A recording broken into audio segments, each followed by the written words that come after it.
up at the very top of that mountain where it all began. I grew up on a farm and was an only child. Although I had a beautiful surrounding, I never appreciated that so much. I was kind of protected from the dangers of life, I suppose. Years ago, my granddad used to have to walk from the top of this mountain to Hilltown, which was about 10 miles away. And he used to walk there with sheep and cows, and they'd get paid with a block of cheese. And they'd come home to the family, and that was the dinner. They actually got paid with a block of cheese. And there was some days, I remember my nan telling me whenever they'd send my mum to school, my nan had no food. So they'd break bread in the morning, give some of the bread to my mum, and they'd have no food till that evening. So the stories from my ancestors and the hardships that all of they went through all began on this land. All of my ancestors, and indeed everyone's ancestors from this area, had really tough times. People died of malnourishment. My great-grandmother died when my grandmother was 9 of malnourishment. The stories of death and hardship was passed down to me.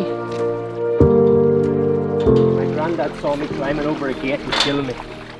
The first house that I grew up in, my grandma laboured the concrete, the blocks, and my granddad built the house. So they physically built the whole house themselves. My granddad did the plumbing, the electrical works. But when I grew up, it was a fucking freezing house. I was looking in the distance of all these new houses. At that time in the 1980s, mortgages became available. All my friends were moving into these fancy new houses. And I thought, I'm going back to this cold cardboard box of a house. Now, that was my very young age. I was kind of embarrassed. I had to go out to the garden. So I go outside my house like this, and I have to go and pick dirty carrots from the garden. I had to pick my own potatoes. I had to pick my own dinner. You know, when you're young, and you're starving. You get hunger pains when you're young. You don't get them anymore, funny enough. But when you're young and you feel hungry, you're okay 1 minute, the next thing, oh, hunger pain. I had to wait a half an hour and a half to get my dinner because I had to go and pick my own veg. It was like torture.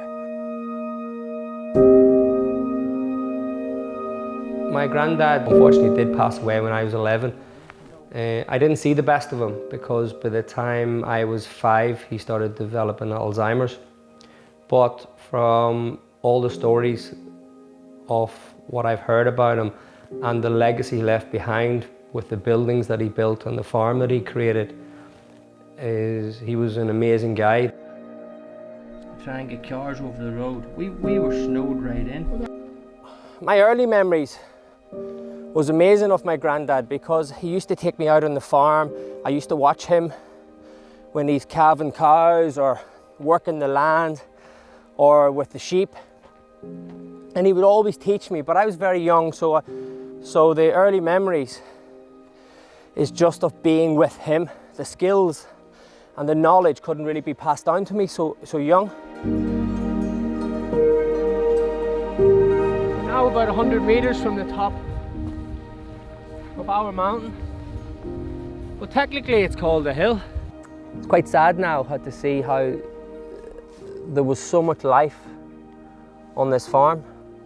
It's a sad time really for a lot of farms in Ireland because although we're all living with abundance of food that our ancestors wished for, we've got abundance of all of the luxuries of life, there's an element of working the land and being organic, of which I think we're starting to see. It's kind of circular, it's coming back, where people now, although we're living in the greatest time ever, are starting to crave the nature of fresh food, and working the land gives more than we knew. We have a sense of purpose. There's a greater demand now than ever for people to be in nature. When I come back now, the deep appreciation I have of what my ancestors have passed down to me. But one thing that I haven't got is the knowledge, how to grow these crops, how to grow these plants, how to look after the animals. So I've even lost that within one generation. So this was my mum's bedroom. Well, this was everyone's bedroom. It was like the Charlie and the Chocolate Factory. And this was my mum's bedroom, my granddad's bedroom, my grandma's bedroom, the great-grandma's bedroom, the great-granddad's bedroom. And probably a few sheep come in here if they were sick in the winter as well. Through all of the stories, it's instilled me with fear and hunger to try and find another way. And as I grew up, I questioned everything. Why do people have to be hungry? Why do people have to deal with all these hardships? I started my first business at 11. It just happened, I guess, as most businesses happen. There used to be a lot of markets, Sunday markets. You could go there and you could buy nearly anything. But my dad took me the Saturday before because I wanted to buy fireworks. But when he took me to buy fireworks, I had £10 worth of fireworks. But when I was going home with those £10 worth of fireworks, I realised that this is actually £20 worth of fireworks. It was the first time I didn't understand what wholesale retail was, but I later found out that these fireworks were shipped in from China by one of my dad's friends. So I was able to get them at a discounted price. I thought, well, if these are £10 worth of fireworks, but I would have had to pay £20 in the market, a light bulb moment happened.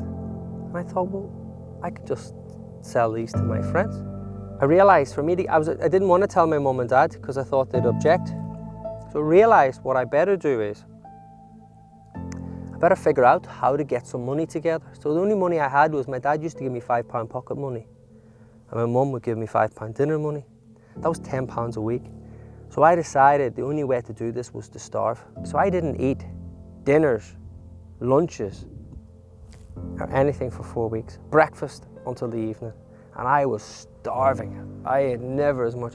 So 4 weeks later, I told all my friends, don't tell your parents, bring money in the morning, I'm going to have fireworks.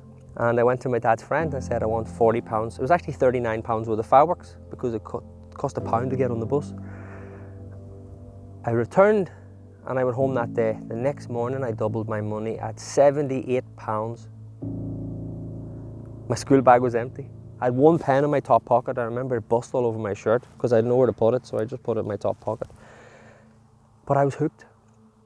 I made more money that day than my mum made at her job. My mum was on about £500 a month at the time. So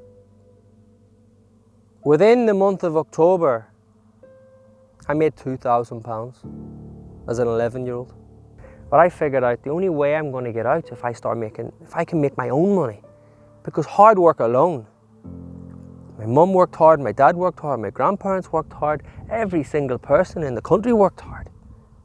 But it just didn't seem to be working. So I need to figure out something else. Why I made the decision eventually to move from Northern Ireland to go and live in Liverpool.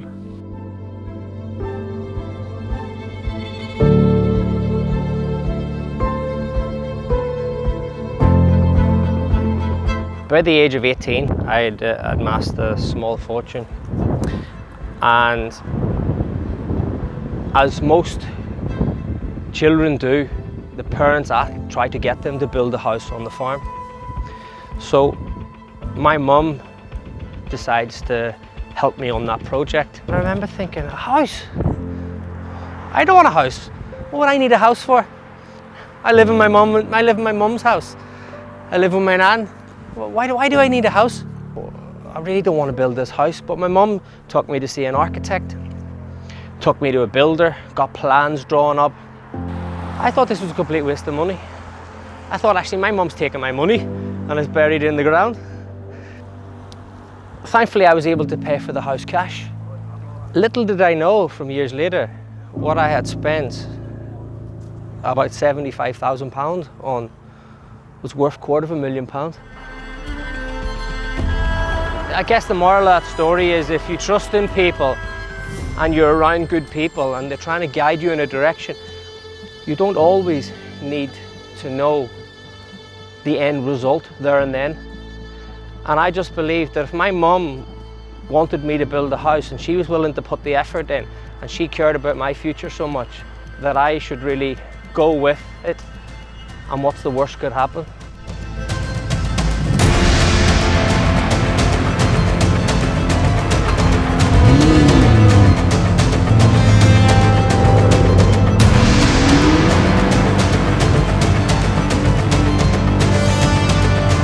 When you're young, you are impatient. I think we all are.